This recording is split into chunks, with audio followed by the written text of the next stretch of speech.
tous et à toutes. On voit des nouvelles têtes et des têtes connues de ces soirées Relations. Mon nom est Catherine Caron, je suis rédactrice en chef adjointe à la revue Relations, qui est publiée par le Centre Justice et Foi qui organise cette soirée en collaboration avec le Réseau pour un discours alternatif sur l'économie. Je vais vous raconter dans quelques minutes qu'est-ce que c'est parce que c'est encore plus connu. Alors, mais avant, pour ceux qui ne seraient jamais venus ici, quelques mots sur le Centre Justice et Foi, qui est un centre d'analyse sociale jésuite qui publie justement la revue Relations, qui prend position sur des grands enjeux de société et qui essaie de stimuler la réflexion et les débats sur ces enjeux-là par des publications, des prises de position et des activités comme celle de ce soir. Il y a son secteur Vivre ensemble qui est animé par mon collègue Mouloud Idir qui est à la porte avec son beau chandail rouge, qui lui travaille spécifiquement sur les enjeux de l'immigration et du pluralisme. Le secteur Vivre ensemble a une autre publication, un webzine, auquel vous pouvez vous abonner si vous laissez votre nom sur la feuille qui est à l'entrée, c'est ça? Alors, je vous invite à découvrir aussi le webzine. Il y a de très, très bons articles publiés régulièrement. Et je vous dirai à la fin de la première partie de la soirée toutes les prochaines activités qui s'en viennent. Vous allez voir, il y en a encore plusieurs, mais pour l'instant, je vais vous présenter le réseau pour un discours alternatif sur l'économie qui, mes collègues me corrigeront si je me trompe, a été fondé par Raymond Levac. C'est ça, à l'initiative de Raymond Levac du Centre Saint-Pierre, que plusieurs d'entre vous connaissez sans doute.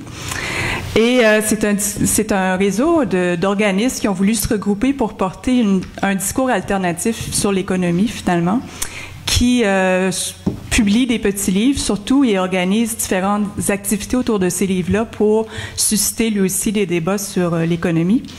Les organismes qui en font partie, je vais vous les nommer pour que vous situiez un petit peu là, de qui il s'agit. C'est bien sûr le Centre Justice et Foi, c'est Attaque Québec, le Centre de formation populaire, le Centre Saint-Pierre, le Conseil central du Montréal métropolitain de la CSN, le Conseil régional FTQ du Montréal métropolitain, Économie autrement, les Amis du monde diplomatique, Relais femmes et Vie économique. Alors, c'est un réseau qui gagne à être mieux connu. Il publie donc des petits ouvrages de vulgarisation. Ça, c'est le deuxième d'une série qu'on ne sait pas combien il va y avoir de numéros, mais bon. C'est le deuxième. Le premier s'intitulait « Sortir de l'économie du désastre ». Et celui-ci, « L'économie toxique, spéculation, paradis fiscaux, lobby, obsolescence programmée », co-dirigé dans les deux cas par nos invités de ce soir, Bernard Elie à ma droite, qui est économiste et professeur associé à l'UQAM, membre d'Économie autrement, et Claude Vaillancourt à ma gauche, qui est enseignant, écrivain et président de l'association altermondialiste Attaque Québec. Alors, on espère qu'ils vont se réunir à nouveau pour nous faire d'autres petits livres parce que le projet, vous allez le découvrir, c'est vraiment de faire des livres de vulgarisation, grand public, accessibles, qui coûtent pas cher pour un peu démystifier certains sujets relatifs à l'économie.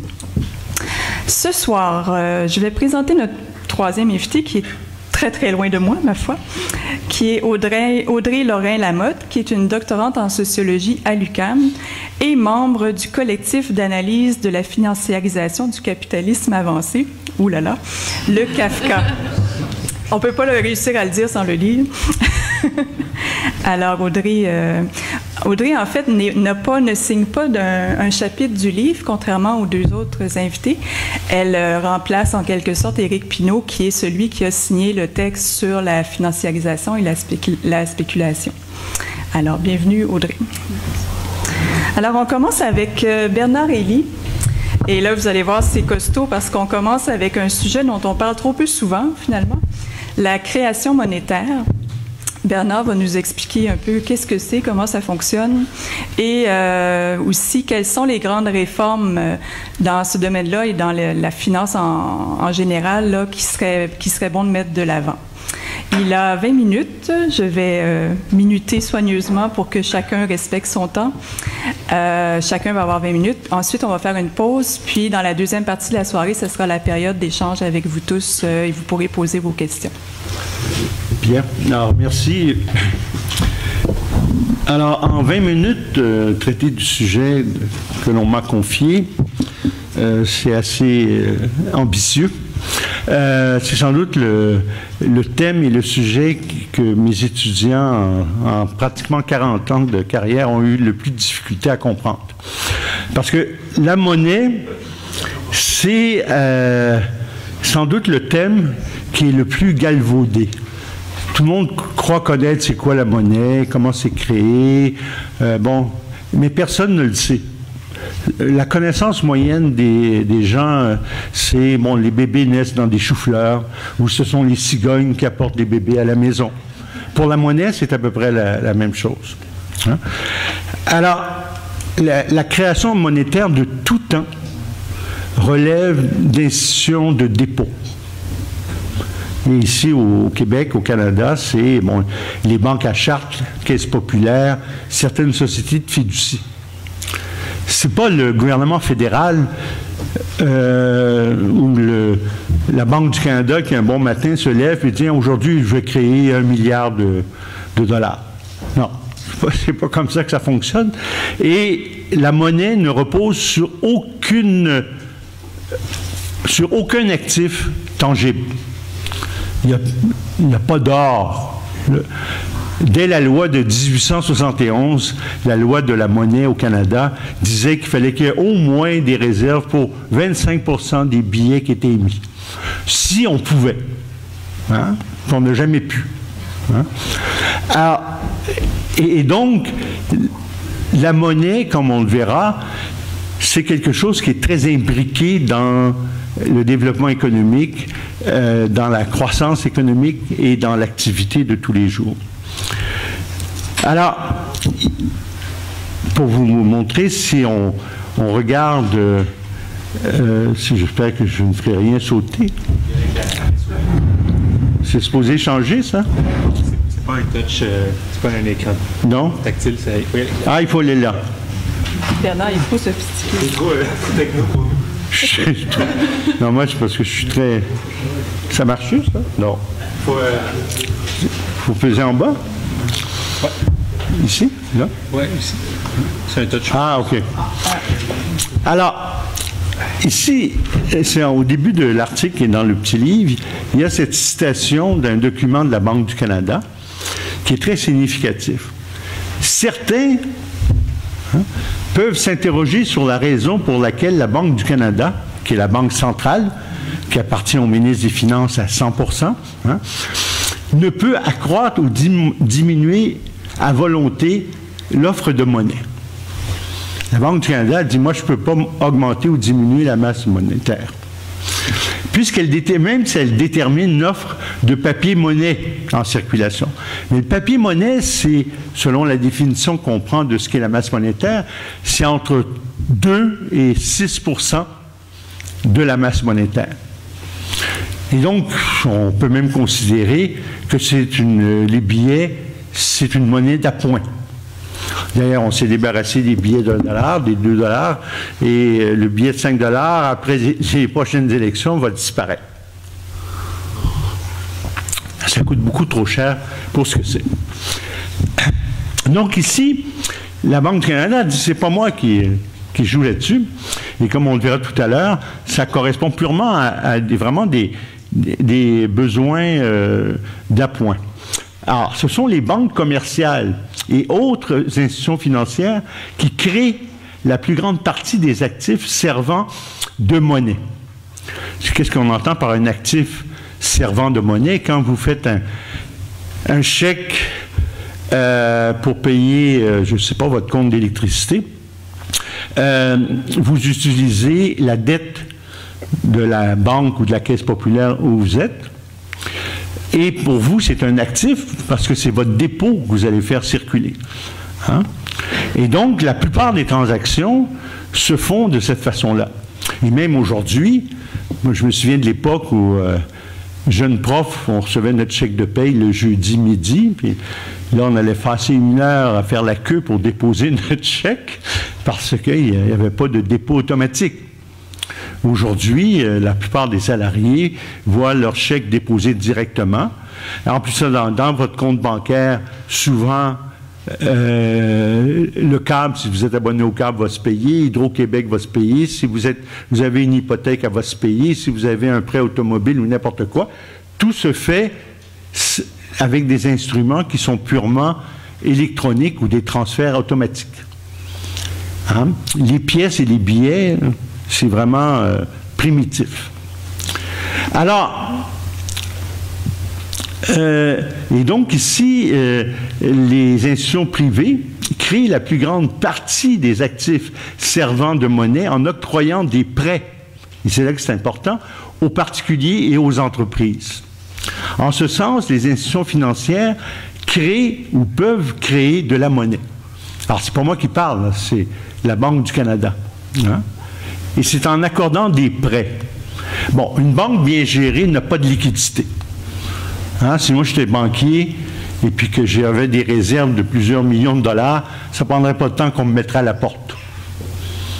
Il faut placer ça. Hein? Et donc, tout bon banquier n'a pas de liquidité.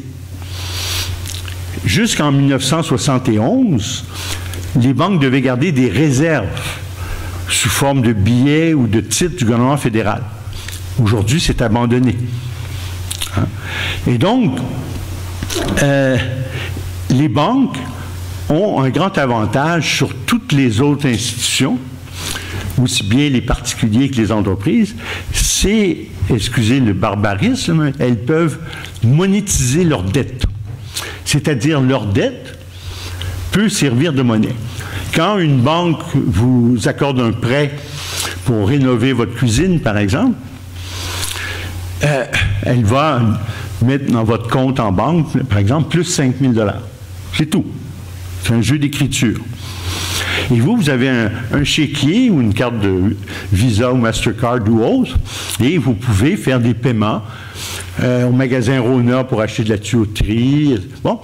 Et donc là, vous faites quoi en émettant des chèques ou en utilisant vos différentes cartes? Vous utilisez la dette de la banque. Parce que pour la banque, le dépôt que vous avez chez elle, c'est une dette pour elle. Mais pour vous, c'est un actif, c'est un avoir.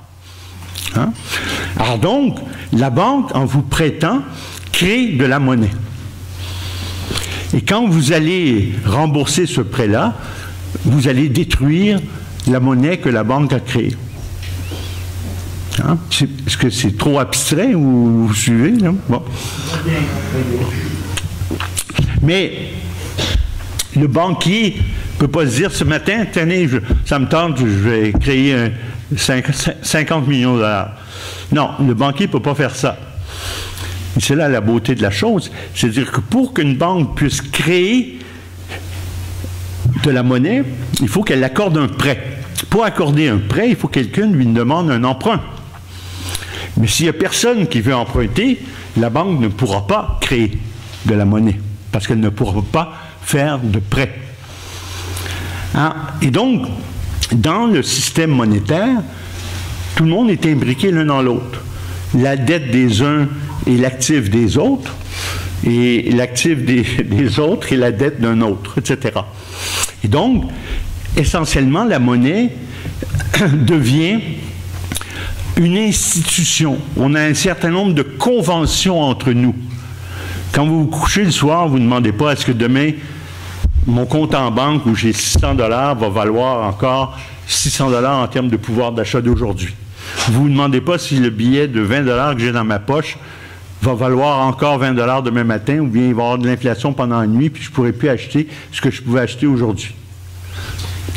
C'est rare que les gens se posent ces questions-là, sauf peut-être les Boliviens ou les Colombiens dans les années 80, ou les Yougoslaves dans les années 90, où il y avait des taux d'inflation de 100% par jour.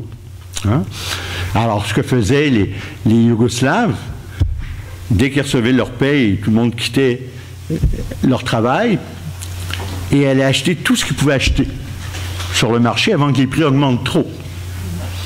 Puis s'il leur restait encore des liquidités de leur paye, ils allaient sur le marché noir pour acheter des dollars américains, ou en Yougoslavie, c'était des marques allemandes, qui étaient des valeurs sûres.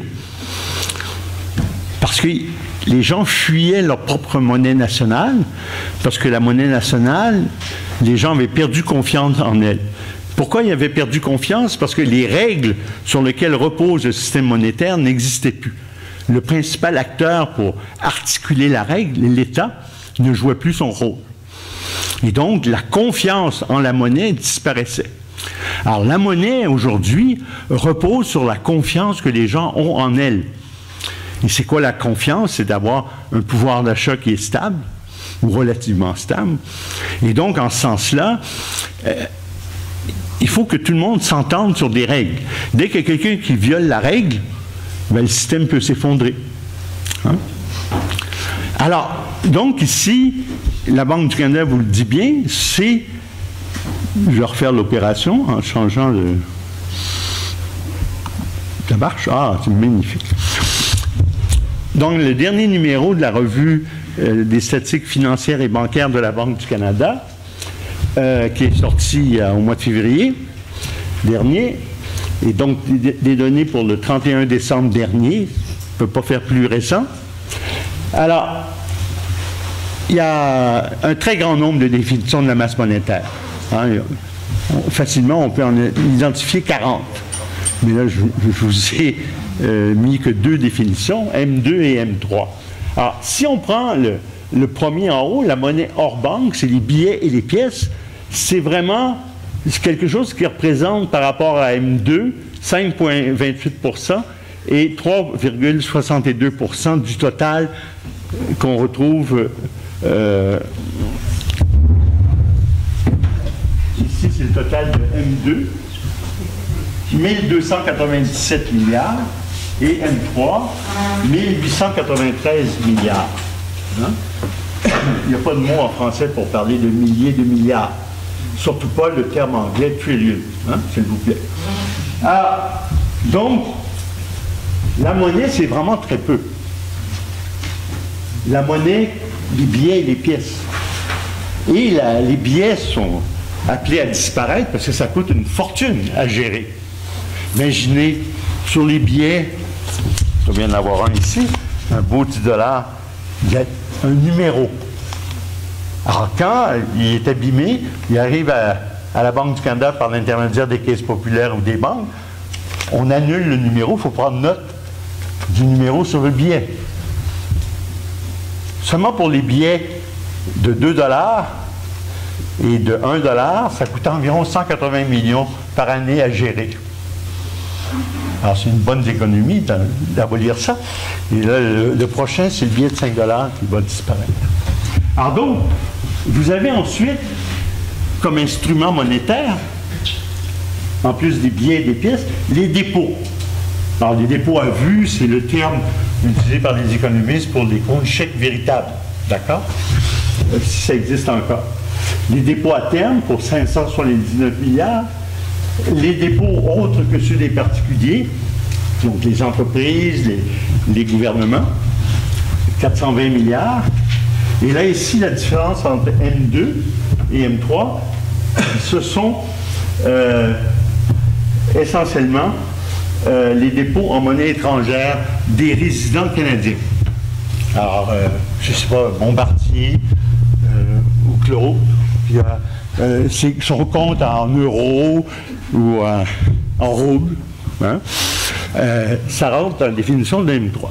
Donc, c'est tout ce qui peut être mobilisé par les résidents canadiens pour acheter quelque chose. Alors, si on regarde le processus un peu de fonctionnement, le rôle des banques dans tout ça est central. Il faut que les agents économiques, les entreprises, les gouvernements, vous, hein, faisiez une demande d'emprunt auprès des établissements financiers. Et c'est là que c'est important. Les banques décident. Ils décident quoi? S'ils vous prêtent ou pas. Si la banque est vraiment très peureuse, elle va exiger des conditions extrêmes et à la limite, vous ne pourrez pas emprunter. Alors, quand il y a des cycles économiques défavorables, comme en 2007 ou bien des fois avant, en 1929, bon, les banques qui sont naturellement, ont naturellement une aversion au risque. Ce sont des non-preneuses de risque. Dès que le client qui veut emprunter ne leur apparaît pas comme étant solide, ils refusent. Alors, si cette attitude-là se généralise, ça crée des crises économiques ou ça les amplifie. Et quand la Banque centrale européenne, la Réserve fédérale américaine ou la Banque du Canada décident d'acheter des titres aux entreprises pour leur donner des liquidités, c'est pour leur faire baisser leur aversion au risque, pour qu'elles prêtent plus facilement. D'accord? Et donc, la banque, quand elle va regarder votre demande d'emprunt, elle va d'abord se demander est-ce que vous allez me rembourser? Parce que c'est embêtant, parce qu'en faisant un prêt, elle vous ouvre un dépôt ou elle remplit votre dépôt, et c'est sa propre dette qui circule, dont elle est responsable. Alors, si vous faites des chèques qui arrivent dans d'autres banques, les autres banques vont réclamer d'être remboursées par votre banque qui vous a prêté. Si la banque n'a pas assez de liquidité, elle ne pourra pas rembourser. Donc, la banque va s'assurer qu'elle va se faire rembourser, que le prêt repose sur un projet valable. Si je veux construire la plus belle maison du monde, mais malheureusement, dans le milieu, mon terrain est dans le milieu d'un dépotoir, jamais on va me prêter, parce que c'est un projet qui va être non valable, sans valeur. Hein? Et là, aussi, l'emprunteur doit être solvable. Ou si vous êtes jeune, on va demander à votre père ou à votre mère ou à votre grand-père de contresigner votre emprunt. Et donc ici, le rôle est central dans l'économie capitaliste du rôle des institutions financières, et en particulier des banques ou des caisses populaires. Alors,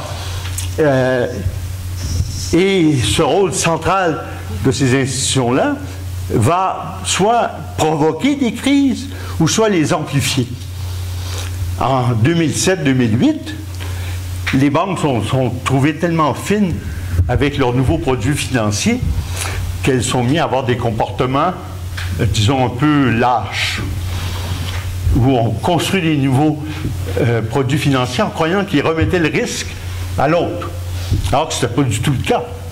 Et quand l'affaire s'est enfin révélée, ben, le système s'est écroulé.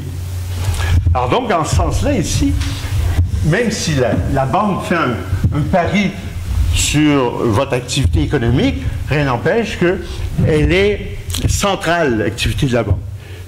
Et ici, donc, ce qu'il faut se souvenir, c'est que les prêts accordés de façon discrétionnaire par les banques, j'ai inclus les caisses populaires là-dedans, c'est ça qui crée les dépôts et c'est ça qui crée la monnaie dans le système. Merci. Oui, madame. Je reconnais ta rigueur. Alors, il y a deux contraintes que les banques doivent subir. C'est la condition suffisante et la contrainte de liquidité. C'est qu'il faut qu'elles puissent se procurer des liquidités. Si, par exemple, on vous a prêté 20 000 $, puis vous ne remboursez pas, vous faites faillite, mais vous avez payé des ouvriers, vous avez acheté des matériaux, et tous ces gens-là vont venir réclamer que leur chèque soit remis, parce que c'est la dette de la banque. Quand vous faites un chèque, vous faites circuler. Alors donc, la banque doit pouvoir rapidement se trouver des liquidités. Soit emprunter auprès de la Banque du Canada, ce qui est le plus souvent, ou emprunter auprès d'une autre banque. Hein? Et donc, tout le monde est très lié. La deuxième contrainte, c'est la contrainte de crédit, c'est-à-dire qu'il y a des demandes de crédit dans le système. Et en ce sens-là, une économie sans crédit, où il n'y a pas beaucoup de crédit, c'est une économie capitaliste qui va mal. Hein? Comme disait Marx, la qualité de l'économie capitaliste, c'est de faire enchevêtrer les dettes l'une par-dessus les autres. Donc, à peu près, je paraphrase. Alors donc, il peut y avoir des problèmes. Donc, la banque va aller rappeler des prêts s'il y a quelqu'un qui fait défaut, ben, il va dire, bon, demain matin, il y a quelqu'un dont le prêt devient à échéance, puis normalement, je le renouvellerai, mais là, je dis non, pour avoir des liquidités pour faire face à mes obligations. Je peux emprunter sur le marché monétaire, c'est-à-dire auprès des autres institutions financières, au niveau national ou au niveau international. Alors, quand on parle du taux directeur, ce qui est un terme qui n'existe pas en économie, le taux directeur de la Banque du Canada, c'est le taux pour les prêts au jour le jour sur les marchés monétaires. C'est le taux d'intérêt entre les institutions financières. Donc, les banques peuvent emprunter là, puis ils peuvent emprunter à la Banque du Canada au taux d'escompte, qui est le taux d'intérêt plus élevé. Mais là, si les choses vont mal, les banques peuvent demander à leurs actionnaires de rapporter du capital pour se renflouer, ou bien l'État, comme il a fait en 2008-2009, acheter des mauvaises créances, participer au capital, même M. Bush a fait ça, abondamment, hein? Et donc ici, l'État va venir suppléer l'erreur des banques. Mais le problème, c'est là qu'est le problème, c'est que les banques se sentent tellement en sécurité qu'elles se disent, l'État ne peut pas nous faire faillite, l'État va nous protéger en tout temps, et c'est là où les promesses de Sarkozy et autres personnages du genre Mulroney, pas Mulroney, c'était déjà notre ami Harper à l'époque, ou Bush, nous ont dit en 2007-2008 qu'il faudrait resserrer le contrôle des banques. Rien n'a été fait. Hein? Parce que ça risque d'avoir des contagions dans l'ensemble de l'économie. Et depuis 2007-2008, toute l'économie occidentale, et même une bonne partie de l'économie asiatique, est soit en récession ou en ralentissement économique. Il n'y a pas de reprise comme on le souhaiterait. Hein? Alors, ma chère Catherine, alors, ici, en termes de dernier acétate, 2 minutes. C'est bon.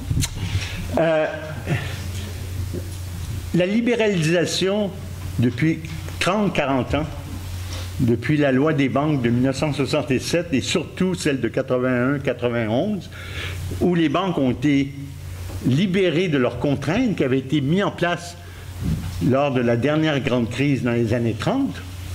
Hein? Jusqu'en 1967 à peu près, jusqu'en 1967, les banques canadiennes n'avaient pas le droit de faire de prêts hypothécaires. Hein? C'était trop risqué pour les banques, selon le gouvernement fédéral. Les banques n'avaient pas le droit de faire de la fiducie, n'avaient pas le droit de faire de l'assurance, n'avaient pas le droit de faire du courtage de valeurs immobilières. Il ne fallait pas mélanger les choses. C'était le cloisonnement des activités financières. À la fin du 20e siècle, on a tout aboli ça tranquillement, de telle sorte que les banques, maintenant, ils ne s'appellent plus banques, ils s'appellent groupes financiers. Hein? Et les premiers à avoir fait ça, c'est le mouvement des Jardins. Donc ici, quand tout ça s'est effondré en 2007-2008, lors de questions que vous me poserez, on pourra approfondir la chose. En 2007-2008, tous les hommes et les femmes politiques, Mme Merkel en particulier et M. Sarkozy, nous ont promis de réglementer le secteur financier, de contrôler les paradis fiscaux. Bon, il n'y a rien qui a été fait là-dedans. Hein? Alors, il y a des mesures, et c'est là-dessus que je vais terminer. Quand on dit souvent, vous avez entendu l'expression, les banques sont trop grosses pour faire faillite.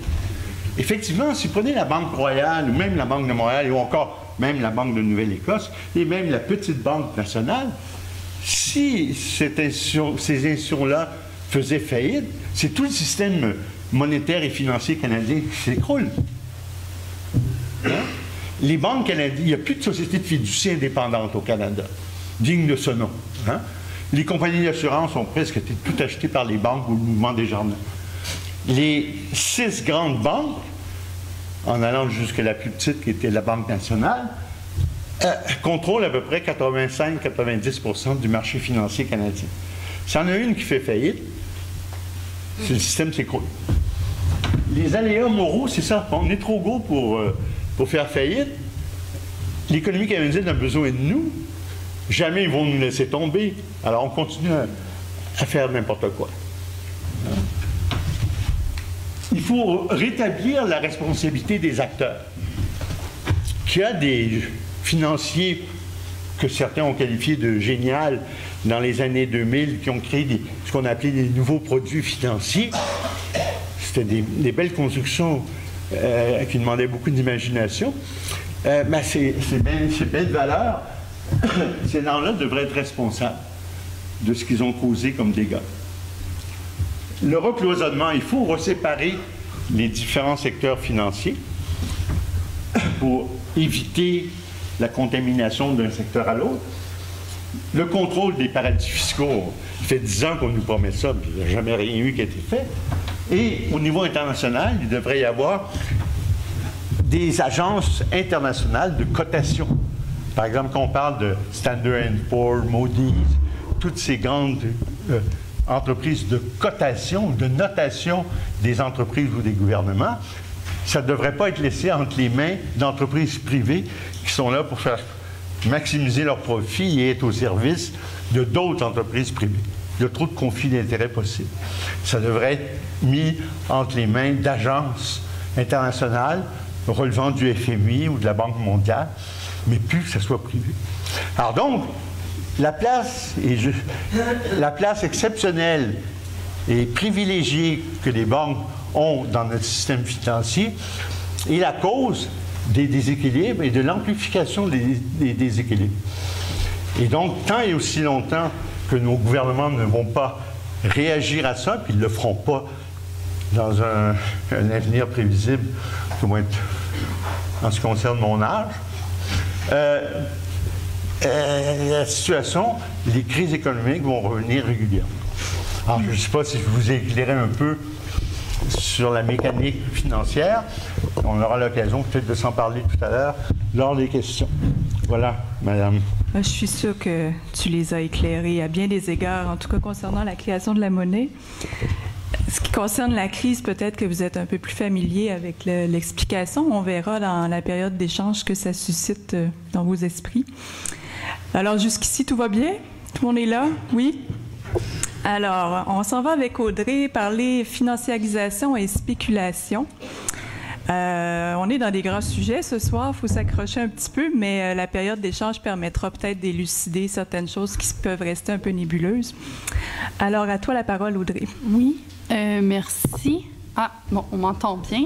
Je vais essayer d'être aussi claire que M. Elie pour parler de choses aussi complexes que la spéculation et la financiarisation. Alors, avant de parler spécifiquement de la spéculation, je vais spécifier quelques petites caractéristiques qui sont essentielles de ce qu'on appelle aujourd'hui la financiarisation de l'économie. Donc, cet éclaircissement va me permettre par la suite de discuter de la question de la spéculation en général et ensuite de la spéculation financière en particulier. Donc, je vais rappeler d'abord que la financiarisation de l'économie est un phénomène qui trouve ses racines dans l'effet combiné de trois dynamiques sociales et économiques. La première dynamique est l'indépendance qu'ont gagnée les entreprises vis-à-vis le crédit des banques. Au lieu d'aller chercher du financement chez les banques, les entreprises se tournent vers le marché financier pour trouver du financement pour leur développement. Une deuxième dynamique en fait, à la base de la financiarisation, c'est le développement d'instruments par les banques, comme on vient de le voir un peu, des instruments qui visent l'augmentation et la diversification du crédit aux ménages, entre autres, et aussi l'activité des banques qui transforment ce crédit donc en titres financiers qu'elles vendent sur le marché. Donc, ce procédé qui est appelé titrisation a joué un rôle déterminant dans le développement de la finance.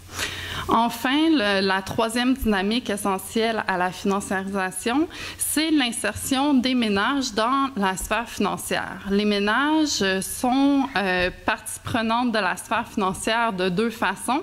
Donc, par le crédit qu'elles octroient aux banques, c'est-à-dire que les banques leur octroient, et aussi par la plus grande épargne. Donc, en l'occurrence, l'avènement de la société salariale a fait en sorte que se sont développés de puissants acteurs financiers qui sont appelés les investisseurs institutionnels et qui regroupent donc tous les fonds de pension, les caisses de retraite et toutes les organisations de gestion de l'épargne massifiée. Alors, ces trois phénomènes ont concouru donc au développement accru de la sphère financière et à son extension dans toute une série d'activités économiques. Donc, une première définition de la financiarisation serait celle-ci. La financiarisation est un processus d'accumulation par lequel les profits sont générés à partir de canaux financiers plutôt que par le commerce ou la production de biens.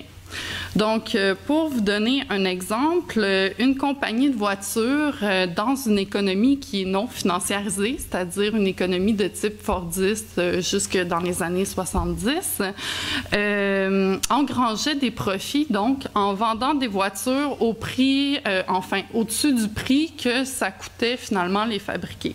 Donc, c'est un circuit, on appelle ça un circuit de valorisation industrielle dans le sens où c'est vraiment le processus classique de production capitaliste. Dans une économie financiarisée, la majorité des profits d'une compagnie de voitures ne viennent pas de la vente des voitures, mais des titres qu'elles émettent sur les marchés financiers à partir des créances des acheteurs de voitures. Donc, il y a toujours un processus de production, de consommation, de vente, mais tous ces actes-là, finalement, sont insérés dans une dynamique plus large qui vient, en fait, des impératifs de la sphère financière. Donc, pour saisir, juste vous donner une idée du développement de la sphère financière, on peut comparer donc l'ensemble des actifs financiers canadiens au produit intérieur brut, donc le PIB, c'est-à-dire l'ensemble des biens et services quantifiés dans le calcul de la richesse nationale. Donc, ce PIB au Canada s'est multiplié par 5 de 1981 à 2011, alors que le total des actifs financiers, lui, s'est multiplié par 10. C'est dire donc que la sphère financière croît 2 fois plus vite que la sphère industrielle. Elle atteint en 2011 près de 15 000 milliards de dollars au Canada seulement, alors que notre PIB est de 1 800 milliards de dollars. Donc maintenant, on va passer à la question de la spéculation, puis éventuellement à celle de la spéculation financière. Donc, on peut définir la spéculation en général comme une activité qui consiste à acquérir ou à vendre un actif dans le but de le revendre ou de le racheter, et ce, précisément parce qu'on anticipe une montée ou une baisse de la valeur de l'actif. Il faut aussi, pour qu'il y ait spéculation, que l'actif n'ait pas été transformé, amélioré ou utilisé.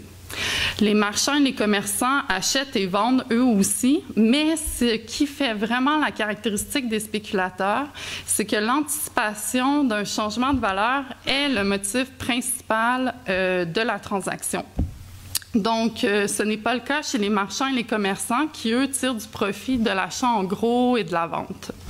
Donc, historiquement, l'immobilier, les métaux, les actifs financiers ont été les supports principaux de la spéculation, mais en fait, n'importe quel objet peut être le support d'une telle activité.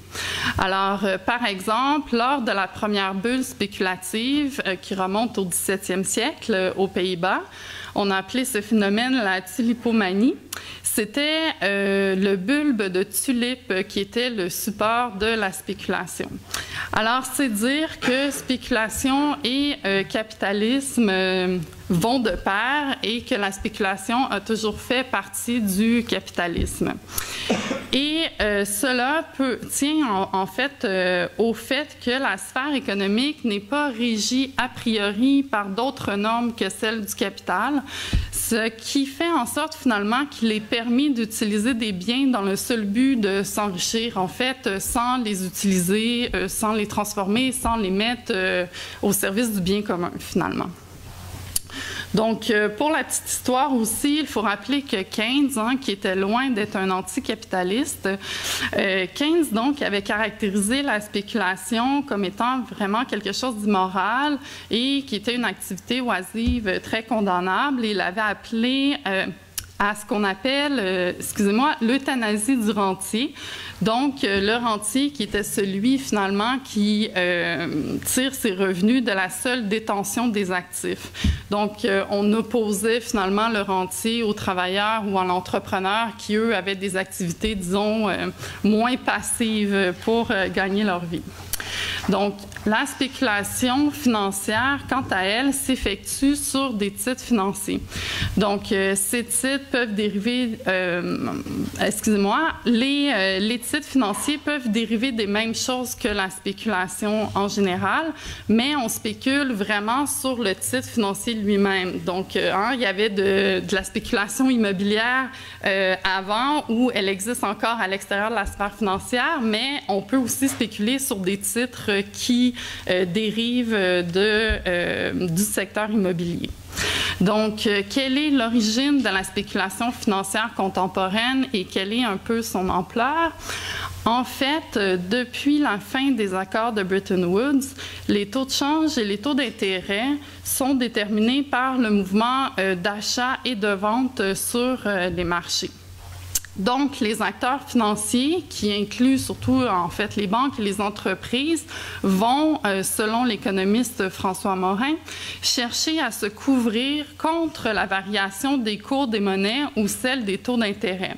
Donc, il s'agit, par exemple, pour les entreprises, de parer au risque de perte de profit de vente à l'exportation qui serait induit par les aléas des variations des taux de change. Il existe des produits dérivés pour toutes sortes d'objets, donc ça peut être les matières premières, ça peut être les prévisions climatiques, ça peut être les désastres naturels.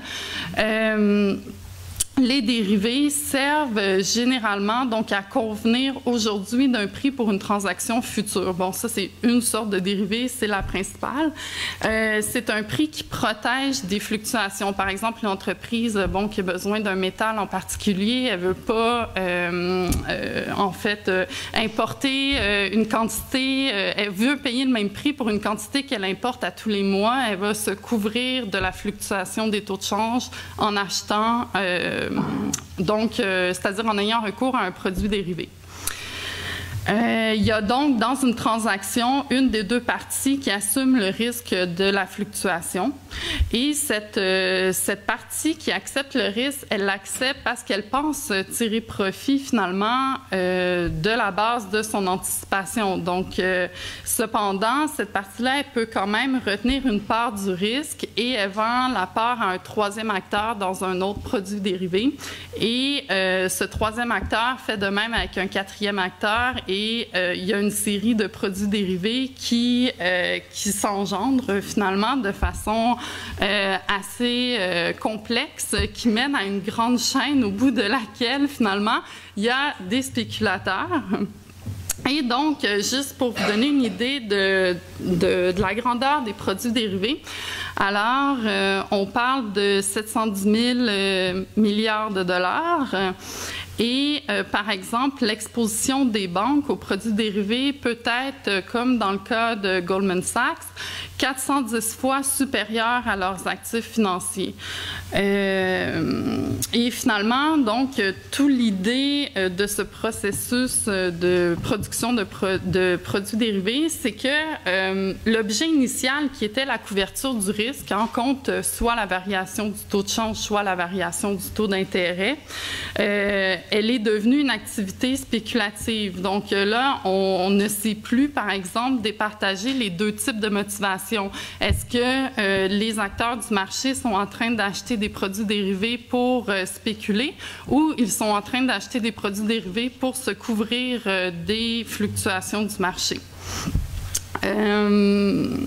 Et donc, c'est un problème majeur dans le système financier actuel, mais aussi dans le capitalisme en général, c'est qu'on dirait que les acteurs oublient qu'ils engendrent eux-mêmes des fluctuations sur le marché. C'est-à-dire, ils n'ont pas conscience qu'ils peuvent provoquer une masse de comportements qui va elle-même, finalement, déstabiliser le système en spéculant. Donc, on remarque que la spéculation, précisément parce qu'elle est une dynamique collective, elle joue donc un rôle, évidemment, qui est déterminant dans une crise financière.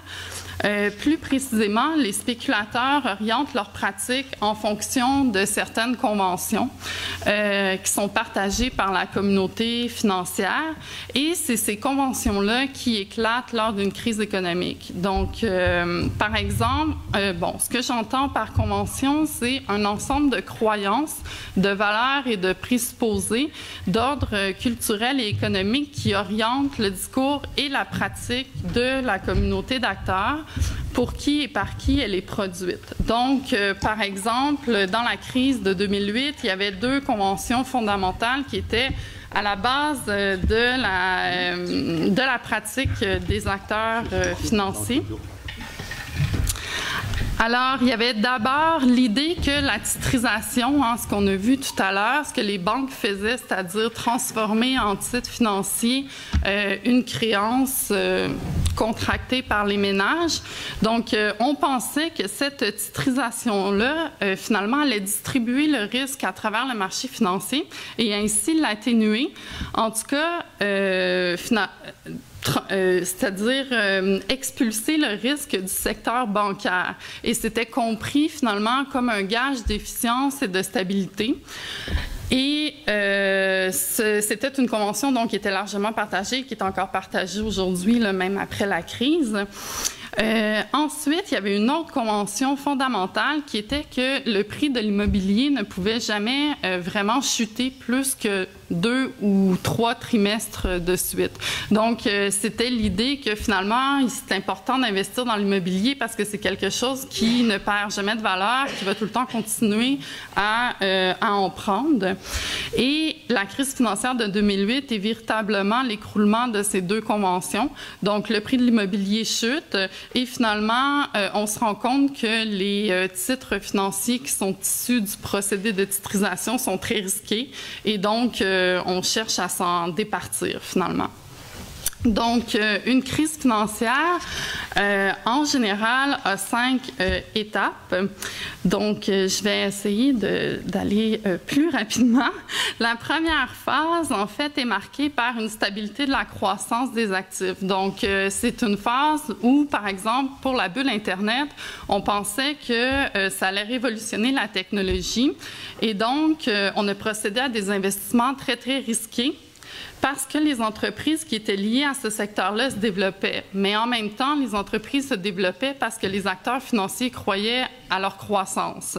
Donc ça, c'est une première étape. Ensuite, la rentabilité des investissements a entraîné une expansion du crédit. On s'est mis donc à vraiment octroyer beaucoup de crédit à ces entreprises sur l'idée qu'on anticipait une hausse de leur rendement. Et cette seconde phase, elle est dite euphorique parce que c'est à ce moment-là qu'il y a un décalage entre les pratiques des acteurs et ce qui se passe dans l'économie réelle. C'est-à-dire, c'est sur la promesse que finalement les entreprises liées au secteur Internet vont se développer que là, on ouvre les valves et puis le crédit pour tout le monde. Dans une troisième phase, il y a une massification des comportements spéculatifs qui engendrent un retournement de la confiance.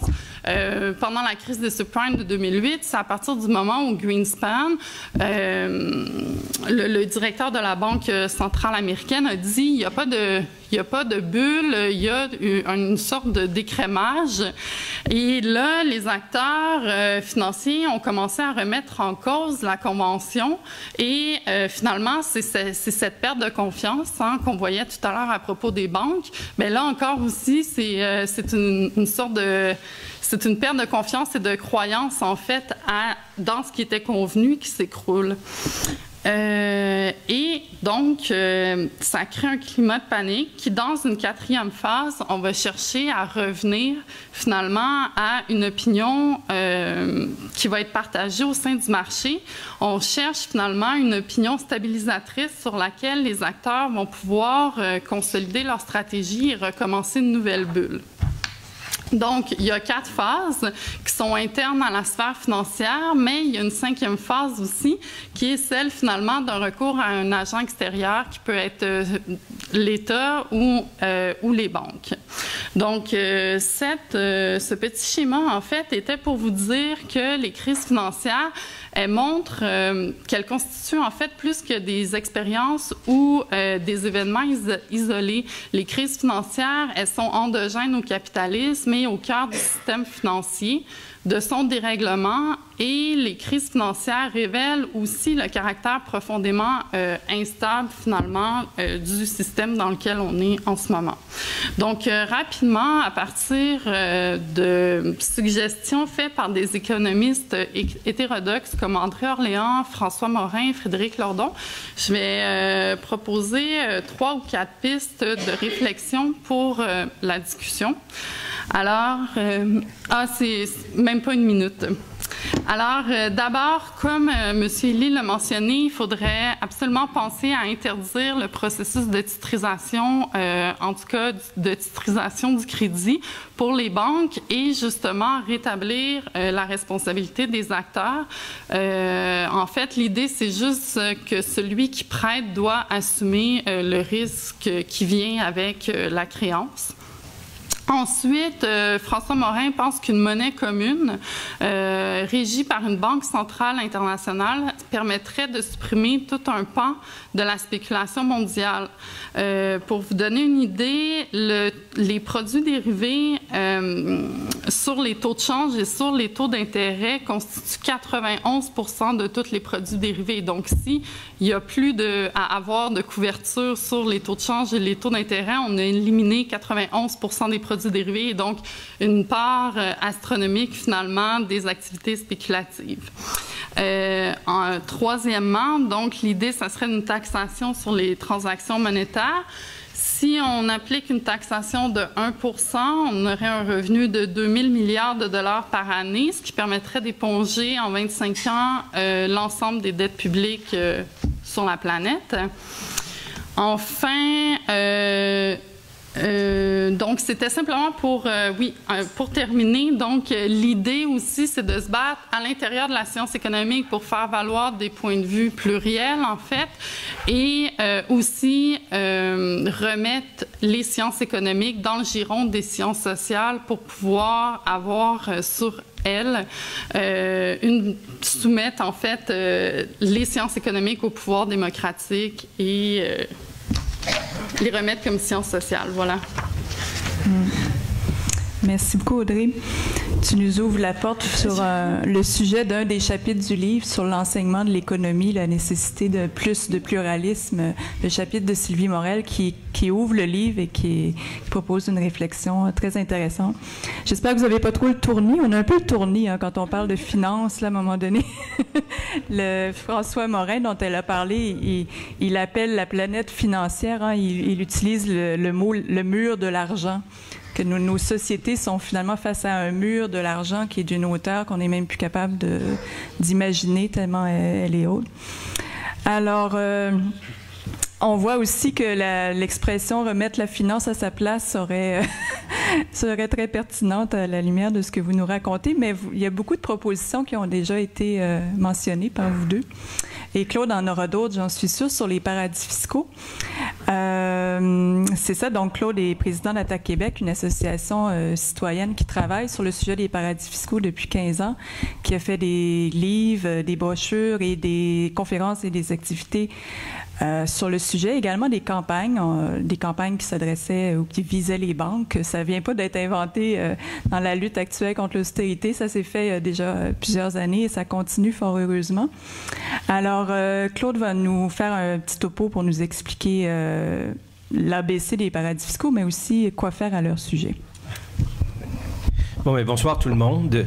Vous savez, Bernard et moi, quand on a pensé à ce livre-là, l'économie toxique, ben on avait pensé à des sujets, des pratiques économiques qui sont courantes, comme la spéculation, c'est courant, qui sont universellement admises, mais qui sont fondamentalement nocives, là, qui créent des nuisances. Et je pense que ce qu'Audrey a expliqué, je pense que c'est très bien, ça montre très bien ce problème. Ben, pour les paradis fiscaux, très difficile de voir cette nuisance parce que les paradis fiscaux, on a beau chercher partout là, sous quel angle les prendre, alors ça reste tout le temps quelque chose qui est nuisible. Il y a certaines personnes, certains économistes qui vont dire que c'est bon pour oxygéner l'économie, ça reste des principes très, très abstraits, mais surtout les paradis fiscaux, qu'est-ce que ça permet en fait? Hein? Alors, ce qui va vous permettre de dire, dès qu'il y a un paradis fiscal, il y a une lumière rouge qu'il faut qu'il s'allume là parce que c'est nécessairement négatif. Ça permet bien sûr au crime organisé de prospérer. Ça permet surtout de dérober à l'impôt des milliards de dollars à chaque année, des sommes qui sont vraiment considérables. Le réseau pour la justice fiscale a calculé que dans le monde, ça pourrait atteindre jusqu'à 32 trillions de dollars. Des trillions, c'est des milliers de milliards de dollars. Donc, c'est vraiment des sommes considérables. Au Canada, le chiffre qui sort à peu près tout le temps, c'est 170 milliards de dollars canadiens qui seraient dans les paradis fiscaux. Mais ça, c'est un chiffre ultra conservateur. Pourquoi? Parce que ça nous vient de Statistique Canada. Et comment Statistique Canada est allé chercher cette information-là? Ben, c'est ce que les entreprises décident de lui dire. Hein? Alors, donc, on imagine que si les gens vont dans les paradis fiscaux, ils ont quand même quelque chose à cacher. Donc, ça, c'est vraiment un seuil minimal. Et il y a un journaliste du Monde qui a calculé que pour la France, ce serait 600 milliards d'euros qui seraient investis dans les paradis fiscaux. C'est toujours des sommes colossales. Mais c'est pas tout. Les paradis fiscaux aussi, ça permet toutes sortes de magouilles financières, de montages financiers obscurs qui sont souvent aussi très proches de la fraude. Les fonds spéculatifs à risque, il y en a la majorité qui sont nichés dans les paradis fiscaux. Il faut penser aussi qu'une compagnie comme Enron, qui a fait faillite en 2001, avait pas loin de 600 filiales dans les paradis fiscaux. Hein? Alors, on peut imaginer toutes les combines qu'on peut faire dans les paradis fiscaux. C'est quand même quelque chose qui est assez considérable. Alors, qu'est-ce qu'on fait dans les paradis fiscaux? Là, si on parle en ce qui concerne plus précisément la fiscalité, bien, il y a deux choses, je pense, qu'il faut vraiment comprendre, là, qui sont assez distinctes. On fait de l'évasion fiscale. Alors, l'évasion fiscale, c'est carrément interdit. On n'a pas le droit de faire ça. On prend une valise, on met de l'argent dedans, puis on va déposer ça dans une banque. Bon, ça, c'est la vision un peu caricaturale. Il y a des façons plus sophistiquées de faire l'évasion fiscale, mais ce qui est important à retenir, c'est qu'on n'a pas le droit de faire ça. Et l'évitement fiscal. Alors, ça, c'est des manœuvres qui sont légales ou à la limite de la légalité. Donc, on a le droit de faire ça, ou même si on n'a pas trop le droit, bien, on est sûr de ne pas se faire prendre. Alors, c'est l'évitement fiscal, on peut dire qu'il est même encouragé par les gouvernements qui vont permettre des mécanismes qui vont favoriser l'évitement fiscal. On reviendra là-dessus un petit peu plus tard dans mon exposé. Alors, les paradis fiscaux, il y en a combien? C'est assez difficile à évaluer parce que la limite entre ce qui est un paradis fiscal et ce qui n'est pas un paradis fiscal n'est pas toujours facile à déterminer. Mais on en calcule environ 80. Et qu'est-ce qui fait un paradis fiscal? Mais c'est d'abord le secret bancaire. Hein, c'est ce qui fait que l'argent qui est investi là, ben, on ne sait pas du tout ce qui en vient. On peut pas avoir aucune information sur tout ce qui a lieu dans un paradis fiscal. Le taux d'imposition très bas, sinon nul, ça vous savez bien. L'autre chose, c'est assez intéressante, c'est dans un paradis fiscal, il n'y a aucune véritable activité économique qui est générée sur le territoire. Hein, j'entends des personnes qui disent « Ah oui, mais si on ferme les paradis fiscaux, qu'est-ce qu'ils vont faire, les gens dans les îles? » Bien, les gens ils vont faire la même chose parce que les paradis fiscaux, ça leur donne strictement rien. Hein? Donc ça, c'est très clair. Et finalement, pas de législation contraignante dans certains secteurs concernés. C'est pour ça qu'on appelle ça des paradis fiscaux, mais aussi on appelle ça paradis fiscaux et judiciaires. Hein? Et c'est ce qui permet toutes sortes de magouilles. Alors, les paradis fiscaux vont offrir toutes sortes de services. Alors, sur 80 paradis fiscaux, vont avoir chacun un petit peu leur spécialisation, hein, et c'est pas facile de comprendre comment ça marche tout ça. Mais ça tombe bien parce qu'il y a des pays qui vont servir de courtiers. En d'autres mots, vous avez un montage financier super compliqué à faire qui va nécessiter la partition de 3 ou 4 paradis fiscaux. Qu'est-ce que vous allez faire? Mais vous allez probablement aller voir des experts qui sont situés aux Pays-Bas. Hein? Et aux Pays-Bas, on va distribuer tout ça. Il y a l'Irlande aussi qui a eu pendant quelques années ce rôle d'intermédiaire, si vous voulez, très important, mais on va voir un petit peu plus tard que quand même l'Irlande a changé d'orientation à ce sujet. Oups, un instant. Oh là là, il manque une feuille. Bon. Oui, il manque une feuille. Excusez-moi. Ah oui, c'est vrai, excusez. J'ai utilisé ma nouvelle imprimante recto verso et je n'y suis pas habitué. Bon. Alors, chaque pays riche a son propre paradis fiscal. Hein, souvent, plusieurs paradis fiscaux, pour être sûr. Nous, au Canada, mais vous le connaissez, le paradis fiscal du Canada, c'est la Barbade. Hein? Donc, il y a des choses, des anecdotes quand même qui sont assez savoureuses, qui nous montrent l'espèce de grande fumisterie que c'est le paradis fiscal. Obama, juste avant de se faire élire, il avait parlé d'un édifice de 5 étages qui se situe aux îles Caïmans, qui va servir d'adresse officielle pour 18 857 corporations. Hein? Mais ça, c'est rien comparé à l'édifice qui est très connu, qui s'appelle le Corporation Trust Center, qui est situé, celui-là, dans le Delaware, qui, lui, va servir d'adresse à au-delà de 200 000 corporations, dont certaines les plus importantes, Google, American Airlines, Apple, General Motors, Coca-Cola, Kentucky Fried Chicken. Et il y a même des compagnies qui vont s'inscrire, des compagnies canadiennes qui vont s'inscrire au Delaware, dans ce paradis fiscal du Delaware, pour poursuivre le gouvernement canadien dans le cadre de l'ALENA. Hein? Alors, quand on passe des règlements qui ne font pas l'affaire de ces compagnies. Autre statistique intéressante, les îles Vierges, il y a 1995 compagnies par 100 habitants. Alors, imaginez, il y a plus de compagnies, beaucoup plus de compagnies que d'habitants. Alors, dans les paradis fiscaux, quelles sont les principales pratiques qu'on a qui sont dommageables pour l'impôt? Ben, c'est la création de fiducies. Donc, si vous êtes très riche, vous pouvez créer des fiducies dans un paradis fiscal. Et là, ça sera absolument impossible de retracer votre argent. Et il y a aussi cette pratique très, très connue des prix de transfert. Hein? Alors, si vous avez une compagnie et vous arrangez pour ouvrir une filiale dans un paradis fiscal, et c'est là que vos profits vont être enregistrés. Alors, ça veut dire que si vous vendez je sais pas, des ordinateurs, bien, vous pouvez dire au gouvernement canadien, regardez, je ne fais pas de profit. Et c'est là, alors, parce que le profit est fait dans un paradis fiscal. Et ça, c'est une pratique, évidemment, très, très répandue, une pratique qui est bien sûr extrêmement problématique. Les gouvernements, ils sont quand même très responsables dans cette expansion du réseau des paradis fiscaux. On peut dire que jusqu'à maintenant, jusqu'à récemment, ils ont entrepris très, très peu de choses. Je me souviens que quand j'ai commencé à m'intéresser à la question, le paradis fiscal, c'était vu comme une espèce de mal nécessaire. Hein, ça existait, puis finalement, il fallait être résigné. Là, quand même, on va voir un petit peu plus tard qu'il y a une certaine résistance face aux paradis fiscaux. Donc, ils vont même favoriser le développement de tous ces paradis fiscaux. Pourquoi? En permettant des accords de double imposition. Donc, on va signer des accords fiscaux avec la fiscalité qui sont des accords de double imposition. Alors, des accords de double imposition, ça veut dire que si je fais affaire à un autre pays, hein, alors dans la transaction, je ne paierai pas d'impôts 2 fois. Alors, si, par exemple, je fais affaire en France, je paye des impôts en France, je ramène mon argent ici, je paye des impôts ici, ben c'est 2 pays où les impôts sont, disons, relativement élevés, mais j'insiste sur le mot relativement. Tout ça pour dire que c'est compréhensible qu'on ne paye pas d'impôts 2 fois. Mais quand on fait ça avec un paradis fiscal, comme la Barbade, qui est notre paradis fiscal de prédilection à nous, alors là, ça pose un problème réel. Parce que, évidemment, en Barbade, on paye 1-2% d'impôts, 3% peut-être gros maximum. Alors, tout ça pour dire que cet accord de double imposition, c'est absolument nécessaire pour les gens qui utilisent les paradis fiscaux pour rapatrier de l'argent du paradis fiscal au pays d'origine. Ça prend ces accords-là pour éviter l'impôt. Alors, juste petite statistique sur la Barbade, c'est un pays de 300 000 habitants, à peu près, hein, et ils ont d'investissements canadiens 60 milliards de dollars, et c'est la 3e destination pour les investissements. Alors, vous allez dire, la Barbade, c'est incroyable, il doit y avoir des choses, des hôpitaux, des écoles, ça doit être absolument incroyable, tous ces investissements.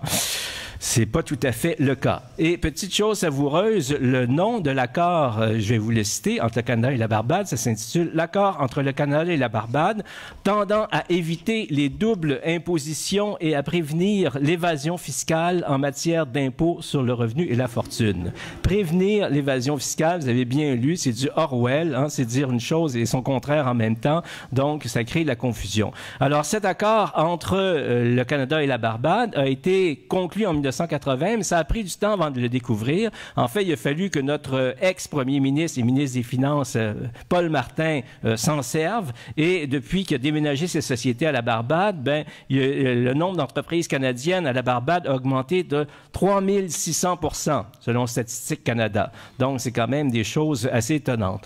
Il était un petit peu gênant que la Barbade occupe une pareille place, hein, ça commence à être assez visible, si bien que le gouvernement Harper va signer des accords de double imposition cachés sous le nom d'accord qui s'appelle accord d'échange de renseignements avec toutes sortes d'autres paradis fiscaux, les Bahamas, les Bermudes, les îles Caïmans, la Suisse, et on va faire aussi un autre accord sur la double imposition avec Hong Kong. Donc, au lieu de réduire, si vous voulez, le champ d'action, on va l'augmenter.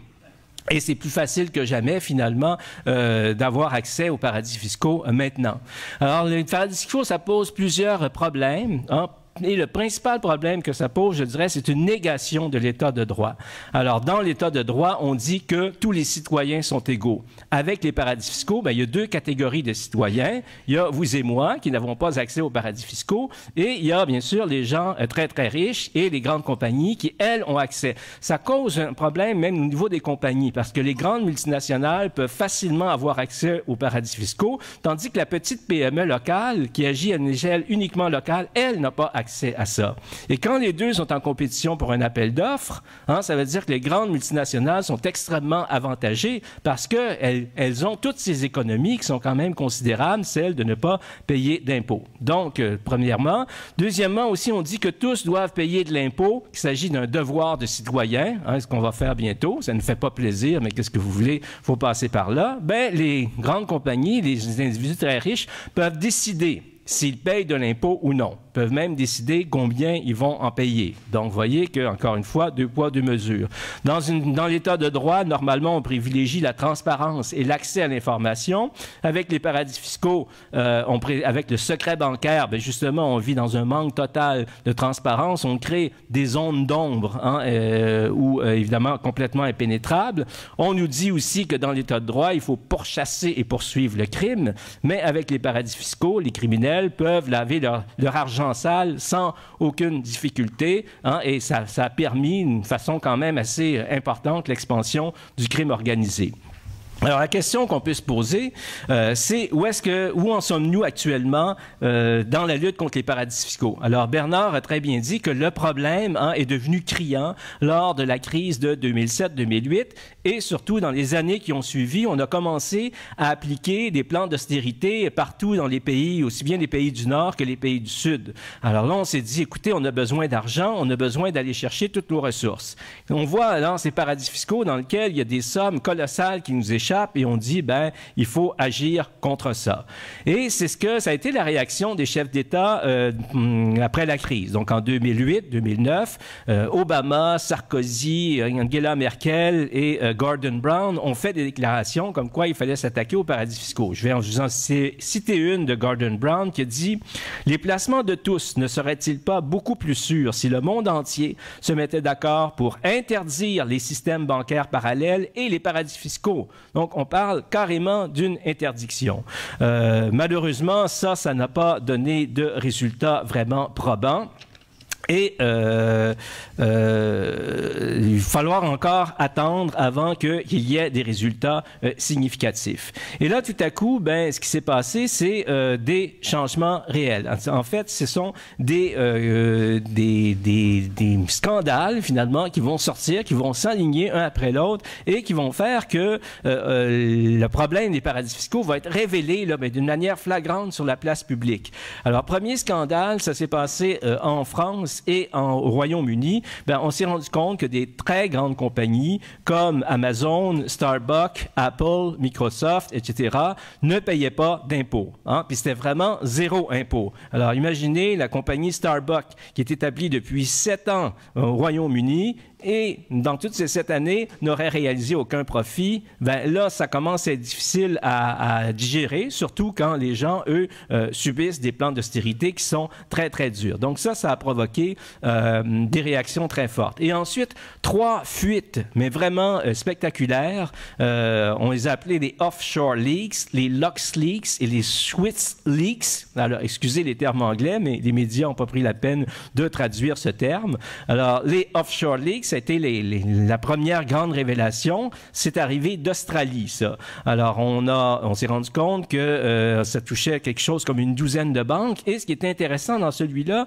c'est 2 choses. Premièrement, on s'est rendu compte que pour la première fois, le secret bancaire était ébranlé. C'est-à-dire quelqu'un est allé fouiller dans les coffres des banques, dans les filiales des banques dans les paradis fiscaux et révéler tout ce problème, c'est la dimension. Puis en plus, les journalistes qui sont mis à étudier le cas, qui sont mis à étudier ces offshore leaks, ont pu comprendre, faire le cheminement finalement de l'argent dans les paradis fiscaux. Alors ce qui était abstrait, ce qui était vraiment obscur, hein, eh bien maintenant, tout ça s'est révélé à la lumière du jour. Alors ça a été extrêmement important. Ça sera suivi donc des Lux Leaks, dont vous avez entendu parler, qui touchent principalement les multinationales qui sont passées à travers un paradis fiscal, plus précis, le paradis fiscal du Luxembourg. Et on s'est rendu compte, encore une fois, de toute leur magouille, tout ce système hein, qui prenait des dimensions extraordinaires, hein, qui faisait que toutes ces compagnies avaient des avantages qui étaient inacceptables. Et les derniers, et non les moindres, vous en avez certainement entendu parler, ça vient de se passer, c'est les fameux Swiss Leaks. Et ce qui est intéressant avec les Swiss Leaks, c'est une seule banque, pendant 1 an et quelques mois, hein, qui a dérobé des fortunes colossales. Alors ça nous donne une idée à quel point tout ça, c'est vraiment la pointe de l'iceberg et les dimensions que peut avoir le problème. Et aussi, le Swiss Leaks, là où ça a touché les gens, c'est qu'il y avait carrément des vedettes médiatiques, hein, des gens, des banquiers, c'est-à-dire des hommes d'affaires, des personnalités très, très connues. Et là, à ce moment-là, ça touche les gens. Si eux trichent, alors ça pose un problème. Et ça pose aussi cet autre problème, c'est que les gens qui passent par les paradis fiscaux, eh bien à ce moment-là, ils risquent aussi d'être épinglés sur la place publique, ils risquent d'être dénoncés. Donc ça a un effet quand même assez dissuasif. Alors ce qui fait qu'à cause de tout ça et à cause d'une espèce de réaction, il y a quand même des avancées qui sont significatives dans la lutte aux paradis fiscaux. Première avancée, c'est d'abord un rapport de l'OCDE qui s'intitule « Lutter contre l'érosion de la base d'imposition et le transfert des bénéfices ». Eh bien, c'est une étude qui vient quand même d'une organisation qui est quand même pas, disons, révolutionnaire, hein, mais qui dénonce la pratique du prix de transfert dont je vous parlais tout à l'heure. Hein. Alors ça, quand même, c'est assez important qu'à l'échelle internationale, ça soit identifié comme un problème réel. Ensuite, autre chose, c'est toute cette... Actuellement, les États-Unis ont mis en place une loi qui s'appelle le FATCA, hein, qui est une loi qui demande, qui exige l'échange automatique de renseignements. Et ça, c'est très, très important. Ça, c'est une atteinte profonde au secret bancaire. Alors, ça veut dire que chaque fois qu'un individu va placer de l'argent dans un paradis fiscal ou une entreprise, eh bien, l'information doit être transmise au gouvernement des États-Unis. Il y a l'Europe aussi qui est en train de mettre en place cette mesure. Donc, c'est quelque chose qui va se répandre qui va se répandre, disons, à l'échelle internationale. Le Canada, bien sûr, lui, n'est absolument pas là-dedans, hein, même plutôt adversaire à ça, mais quand même, ça se met en place à l'échelle internationale. C'est une mesure intéressante qui permet de combattre l'évasion fiscale, c'est-à-dire ce qui est illégal. En d'autres mots, si on a des vérificateurs d'impôts qui décident d'enquêter sur une personne qui est louche, actuellement, elle ne peut absolument pas avoir l'information, à moins que les gens dans un paradis fiscal qui est couvert par un échange de renseignements décident qu'ils vont donner l'information. Inutile de dire que ça n'arrive pas souvent, pour ne pas dire quasiment jamais. Mais là, on va pouvoir l'avoir, l'information. Donc, c'est une lutte très importante contre le secret bancaire. On peut dire qu'il est atteint vraiment en profondeur.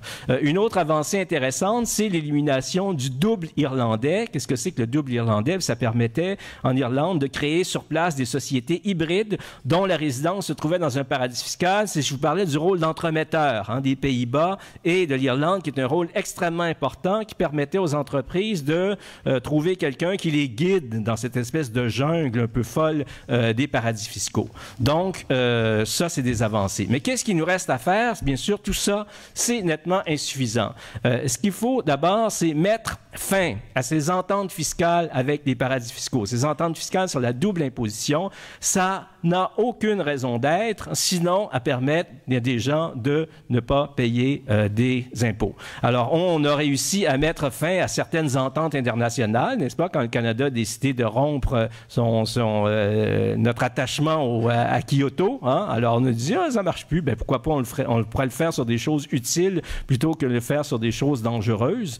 Donc, et aussi, bien sûr, ne plus négocier aucun accord sur la double imposition. Ça, je pense que ça va de soi.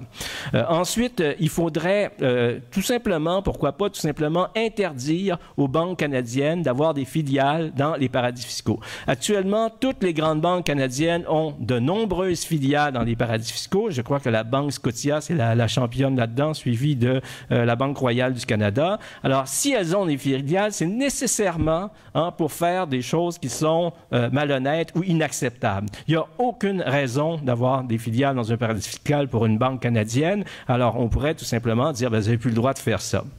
Autre chose qui serait très important de faire pour éliminer la pratique du prix de transfert dont je parlais, alors c'est tout simplement taxer les compagnies dans les pays où les profits se font. Alors, on regarde la compagnie, vous avez vendu tant au Canada, bien là, peu importe, c'est que vos filiales, ça ne marche pas, là, c'est l'ensemble des profits que vous faites au Canada, vous allez être taxé là-dessus. Hein? Alors ça, c'est quelque chose, c'est pas une mesure révolutionnaire, ça pourrait concrètement se faire et ça pourrait, bien sûr, éliminer les paradis fiscaux. Et aussi, bien sûr, il faudrait augmenter le nombre des vérificateurs d'impôts en leur donnant le mandat spécifique de faire des enquêtes dans les paradis fiscaux. Actuellement, c'est quelque chose qui se fait pas. Pourquoi? Parce que un vérificateur d'impôts doit avoir le rendement. Alors, c'est bien plus facile d'aller prendre, je sais pas, Audrey, qui est à côté de moi, qui a fait des petites affaires pas correctes, là. Alors, ça, c'est un résultat immédiat. Alors, c'est vers elle que je vais courir. Mais si je veux courir un gros requin, là, qui, lui, a fait des montages archi compliqués, j'en ai pour des années, j'en ai pour des heures et des heures de travail, et c'est sûr que je ne suis pas valorisé là-dedans avec une chance de réussir qui n'est pas très élevée. Alors non, il faut vraiment, disons, organiser le travail de ces gens-là pour que ça se fasse dans ce sens-là. Alors, le gouvernement du Canada est malheureusement pas un gouvernement qui agit bien pour régler le problème des paradis fiscaux. Il a, comme je vous l'ai dit tout à l'heure, augmenté le nombre d'accords sur la double imposition. Et son moyen de combattre les paradis fiscaux, vous le savez, c'est la délation. Hein, c'est de dénoncer quelqu'un qui fait pas quelque chose correct. Et finalement, si on dénonce quelqu'un qui a une pratique, disons, malhonnête, eh bien à ce moment-là, j'ai une récompense. Hein, et c'est comme ça que le système fonctionne. On a dit que ça donne certains résultats, mais je pense que c'est pas la mesure la plus efficace, loin de là. Et le Canada est peu impliqué dans les luttes contre les paradis fiscaux qui prennent place à travers le monde. Il y a quand même un mouvement important, là, vous avez pu le voir, qui se fait. Ben nous, on n'est pas là-dedans, malheureusement. Le gouvernement du Québec, je termine rapidement là-dessus. Alors, la commission Godbout s'est intéressée à ça. Le gouvernement du Québec est assez timide. D'ailleurs, on n'aime pas le thème paradis fiscal. Ça se trouve nulle part dans les documents du gouvernement. Alors, la commission Godbout veut faire un centre de savoir-faire concernant la lutte contre l'évasion fiscale. Bon, on va voir ce que ça va donner. Mais le gouvernement du Québec a une attitude plutôt passive, hein, où on essaie de suivre, on attend ce qui va se passer au Canada, alors que quand même, on pourrait agir d'une manière beaucoup plus significative. Donc, tout ça pour dire que je termine là-dessus. Les gains sont réels. Hein, quand j'ai commencé à travailler sur les paradis fiscaux, j'aurais jamais pensé que ce qui se passe maintenant puisse arriver, tout simplement. Donc, il y a des avancées qui sont considérables, mais la bataille est vraiment loin d'être gagnée, d'où la nécessité nécessité de poursuivre, de revenir là-dessus, parce qu'on a des chances de faire d'autres gains, mais d'autres gains qui soient vraiment plus significatifs. Alors, voilà.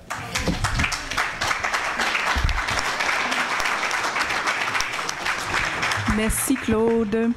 Il y a une commission parlementaire québécoise qui s'en vient sur l'évasion fiscale. Ce sera l'occasion d'aller s'y exprimer, n'est-ce pas? Ou manifester, c'est selon.